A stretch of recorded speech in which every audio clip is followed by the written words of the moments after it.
Blog Talk Radio. Hello, everyone. This is Lori Smith on Blog Talk Radio. Good morning. It is Wednesday morning, February 17th, 5:30 in the morning, Calgary, Alberta time, and this is One Child Abuse Survivor to Another. We're on for about 15 minutes here this morning, and I'm just happy to be here. I'm always happy to be able to do this show, and it just, I don't know, if it reaches one person or helps one person, just to realize they're not alone and that there is good help out there, and they just need to keep reaching out and stuff, then it's just so worth doing. I'm glad that you can tune in with me, and I really appreciate your support. It just means a lot to me, and you just have no idea. So thank you so much for being here with me. And all week so far, we've been looking at an article that I found on www.childwelfare.gov, and it's the long-term consequences of child abuse and neglect, and we're almost finished with that today. And I also found another article I want to look at. I think I did read from it before, but we'll take another look at it because it's just a really good overview of the effects of child abuse on children, abuse in general. So, and then we might go into some more specific topics later on this week. I'll see what I can find because it's so really important that people understand the long-term effects of child abuse and neglect. So, yeah, I'm happy you can be here. This is obviously, I keep saying it every day, really, and every time I'm on the air. It's not a professional show, and I'm not a professional counselor or therapist. I don't have any certificates in these fields, and although I wish I did, I just haven't had the drive or the money or the opportunity to go to school to get them. But, that's something I can work on. Please listen at your own discretion, because the topics of abuse is, they are very sensitive, and they can cause people to feel bad, and also to sort of trigger people who are suffering with post-traumatic stress disorder and different things like that. Abuse is a hard topic, and that's why most people don't like talking about it. So it's very uncomfortable for most people, and I was actually more uncomfortable being abused than I am talking about it. So I don't mind talking about it. I'm out of the abuse now, and I live an abuse-free life, except for cigarettes, which I got to quit. But the worst of it for me is over, and so I don't mind talking about it. And it needs to be talked about. It's something that needs to be front and center with all of the abuse that's going on all around the world, not just in North America, but like everywhere. It needs to stop, and really education, awareness, prevention, that's what this show is all about. But the topic of abuse can be very upsetting. So if you're someone out there listening to this right now and you think that the topics of abuse might bother you, please turn the show off, because it's just not worth listening to. And I always tell everybody what we're going to be talking about that day, and that way if it's a topic that really bothers you, you can just turn it off, because it's just, you want to be safe, and you want to take really good care of yourself. If you grew up in an abusive home, obviously you were not taken care of, so you have to make those good decisions for yourself. And so that's why, if you're not ready to listen to topics about abuse, make sure you do turn it off. And if you're a young person who's under the age of 18 and even younger, this show is ultimately really about you, because I fight for child rights. I'm really interested in human rights, and especially child rights. And so, but the thing is when you're young, a lot of times if you haven't heard a lot about abuse, it can be a really upsetting topic. And it might make you feel bad, and then you won't know who to ask, for how to get some help with questions and stuff. So that's why I ask that young people would get someone to listen to this with them first, and make sure that it's something you should be listening to, like maybe one of your parents, if you have a parent who cares about you, which would be great. And if you have a counselor or a teacher at school that you really like, and they have a good head on their shoulders, and you trust them, and they like to help you, maybe they can listen to this with you sometime, and then you can make sure it's something you should be listening to, right? Because it's very important. We want to make sure everybody's in a safe place when they're listening to this, and I just can't stress it enough. So we got about 10 minutes left. We'll go on with this article here. It is www.childwelfare.gov, and you can read along with me. It's called Long-Term Consequences of Child Abuse and Neglect. And it's an old article. It's a fact sheet, actually. It's from April 2008. So the numbers, we won't worry about the actual stats on the numbers. But the thing is, the information was really good. And they were just talking about, factors affecting the consequences of child abuse and neglect, physical health consequences, psychological consequences, behavioral consequences. That's what we went over this week. And now we're going to look at societal consequences and finish up the article and move on. And because yesterday we were talking about behavioral consequences, that not all victims of child abuse and neglect will experience behavioral consequences, but a large group do. And the difficulties during adolescence, we were looking at that. Studies found that abused and neglected children are to be at least 25% more likely to experience problems with delinquency, teen pregnancy, low academic achievement, not doing well at school, drug use, and things like that. In my case, I know that was very much the way it was. And so, they also do, engage in higher risk activities, like, engaging in sexual activities and stuff like that.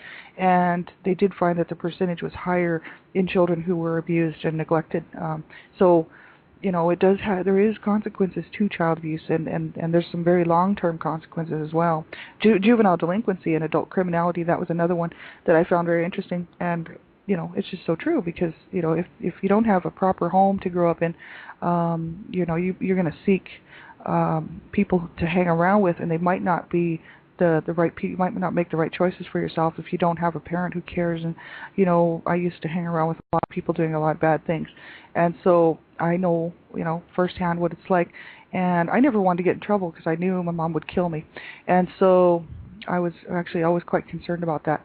So I really avoided the law, and I stayed very much back in the shadows. But I hung around with a lot of people who were doing a lot of drugs and stuff when I was really young, 12 years old, and I just there was many reasons for it. And so lots of people who have been abused in their childhoods deal with this sort of thing. And alcohol and other drug use they talked about, and abusive behavior. Abusive parents often have experienced abuse during their own childhood, so that's why it's sort of a vicious cycle. They just go on to then their children go on to abuse their children and stuff like that. And I'm so happy that I broke the cycle. And I don't have any children, but if I did, I could prove it. Because I've got a grip and a handle on my anger, and I don't lash out at people because I don't want to hurt people, because I know what it's like to be hurt. So but that's the thing. Some people just have not, or were not able to work through their issues. And I know my mom was a prime case of that. Her mother was a very abusive woman. Horrible, horsewhipped her, and really called them names and berated them. And I'm sure the physical abuse was really bad. And my mom took the brunt of it because she was the oldest daughter, and she tried to protect her younger daughter, her younger siblings, who were mostly girls, and they all looked at her like she was their mother. She took on the mother role while her own mother was just beating her up and all the time, and just horrible. And my grandmother was responsible for one of my uncle's deaths, and my grandmother was a terrible woman. And I'm so glad that I didn't have to spend any time with her. It would have been, because it was bad enough spending time with my mom. So I can imagine spending time with both of them would have just been miserable. So yeah, it's a cycle, and it can repeat itself if people don't get help, and that's why it's so important that we all get help. Then we're looking right now at societal consequences. While child abuse and neglect almost always occur within the family, the impact does not end there. Society as a whole pays a price for child abuse and neglect in terms of both direct and indirect costs. I'm just reading from the page here. Direct costs. Direct costs include those associated with maintaining a child welfare system to investigate and respond to allegations of child abuse and neglect, as well as expenditures by the judicial, law enforcement, health, and mental health systems. This is what they just wrote here. A 2001 report by Prevent Child Abuse America estimates these costs at $24 billion per year. That was in 2001, and that's $24 billion per year is spent in the United States on stuff like the child welfare system, all the people involved to investigate, respond to allegations of child abuse, the judicial system, the law enforcement, health and mental health systems. $24 billion per year is spent on child abuse. Why are we not looking at this? Why is society not looking at this and saying, there's no such thing as child abuse? It's just pushed under the carpet, but yet we're spending $24 billion per year on it to try to save these children's lives. More needs to be spent on it, really, to get the situation under control. And I really think that it's going to have to relate. It's going to have to come down to our own communities. Reaching out to people who are dealing with younger people who who are not able to really look after their children, who have issues such as mental issues. There should be some help for them, right? Some really good help. Because, most people don't set out to hurt their children. A lot of times it just happens. And sometimes, people have these mental issues that they just cannot cope with, and they end up hurting their children and possibly killing them. And, probably if we ask them later if they ever recovered from that, they'd say, I never meant to do that to my child. And I think people have so many problems themselves, parents, that they can't help but lash out at their children. That was the case in my family. And so it's just so, it costs us all. It costs every single one of us. But the bad thing is it costs these children their lives. It costs these children their health, their mental capabilities to function throughout their lives. I'm just happy to be here because there was so many years that went by that I really wanted to end my life. And I thought, if I could just get out of this pain, I'd be so happy, right? And now, looking back on it, I'm so thankful that I made the right decision, and that was just to not do it and to keep walking forward. And every day it was like, well, okay, I can do this. I've lived this long. I'm just going to keep doing it, and that's what I'm going to ask you to do. Just keep walking every day towards, a positive direction, even if it's slow. Doesn't matter, because you want to keep going. Because I can tell you right now that life for me is good, and it can be good for you too, but we have to keep walking forward.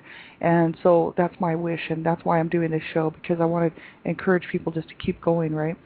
Indirect costs. Indirect costs represent the long-term economic consequences of child abuse and neglect. These include costs associated with juvenile and adult criminal activity, mental illness, substance abuse, and domestic violence. They can also include loss of productivity due to unemployment or underemployment, the cost of special education services, and increased use of the healthcare system. Prevent Child Abuse America estimated these costs at more than $69 billion per year in 2001. So, you take the $24 billion from the direct related costs, the $69 billion from the indirect costs, and, you've got 24, almost $100 billion per year in 2001 being spent on all these child abuse, societal consequences, right? So that's just crazy. It's just absolutely crazy. Much research has been done about the possible consequences of child abuse and neglect, and the effects may vary depending on the circumstances of the abuse or neglect, personal characteristics of the child and the child's environment. Consequences may be mild or severe, disappear after a short period or last a lifetime, and affect the child physically, psychologically, behaviorally, or in some combination of all three ways. It says, ultimately, due to related costs to public entities such as the healthcare, human services, and educational systems, abuse and neglect impact not just the child and family, but society as a whole. And that's the article right there. And it is so true. It has to change, and it's going to be up to us. We have to make a difference in our lives, in our own families, right? If we're being abusive to people in our families, or if we're being abused, something has to change, right? Because then that's where it starts, is in the home, right? So yeah, I'm so glad you could be here. We're going to look, I think we won't have time, we only have about a minute left. We're going to look tomorrow at child abuse, an overview, effects of child abuse on children, abuse in general, and you can find that at www.findcounseling.com if you want to read that ahead of time. It's a great little article, child abuse, an overview, effects of child abuse on children, and it's a great article. And I'll just read some references. I'm the Canada Regional Director for Dreamcatchers for Abused Children, and I, just type right into your browser, Dreamcatchers for Abused Children, and check out their website. It's lots and lots and lots of great information on there. And the P. Luna Foundation, the Petra Luna Foundation, is the P. Luna Foundation, www.plunafoundation.com. They are a voice for children, and they have a war on abuse, and I love their website, and I love what Petra Luna is doing. She has a blog, she's got her own personal story out there, and I love Petra Luna. She's great, and she's doing such great work. Please check her website out. There's Aardvark, www.aardvarc.org, and Abuse, Rape, and Domestic Violence Aid and Resource Collection. There's so much good information on that website. I would highly recommend you go check it out. They have everything from abuse in relationships, everything with victim assistance, recognizing abuse, reactions to abuse, and everything. So you want to check that out. And then there's Little Warriors, and that is www.littlewarriors.ca, and that is what is child sexual abuse and adult responsibility prevention, disclosing and reporting. That's a great little website, and I would highly recommend every parent check that out. Well, you guys take care, everyone. I'll be back on tonight, 9:30 p.m. For child abuse prevention, human rights abuse prevention is up to us. And have a great day, everyone, and my thoughts are with you. Take care.